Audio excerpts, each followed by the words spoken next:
What I would like to offer you in this lecture is an introduction to a course that I run at the Centre for European Studies on the subject of the Jewish heritage of Polish Galicia. The name Galicia refers to that part of southern Poland which in the 19th century was part of the Austro-Hungarian Empire and in many ways developed its own local identity as distinct from the rest of Poland. One of the characteristic features of this territory of Old Galicia in southern Poland is that it had an extremely dense Jewish population before the Second World War, which was almost completely wiped out during the Holocaust. However, there are many physical traces of that Jewish past that have survived. Empty synagogue buildings, for example, or abandoned Jewish cemeteries, as well as Holocaust memorials dotted around the countryside.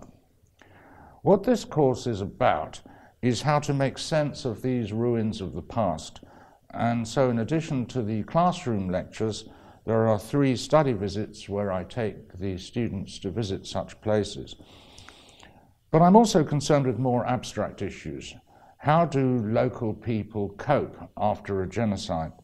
What memories of the past do they try to preserve, and what gets forgotten? In particular, what is it that gets shown in local museums about the vanished Jewish culture of this region? I'm an anthropologist, and what I want to do in this course is to show how the representation of this specific culture after such a major catastrophe as the Holocaust is in fact a deeply interesting subject. What is the meaning of the Jewish heritage that has been left behind in Poland after the Holocaust? How is it presented and understood?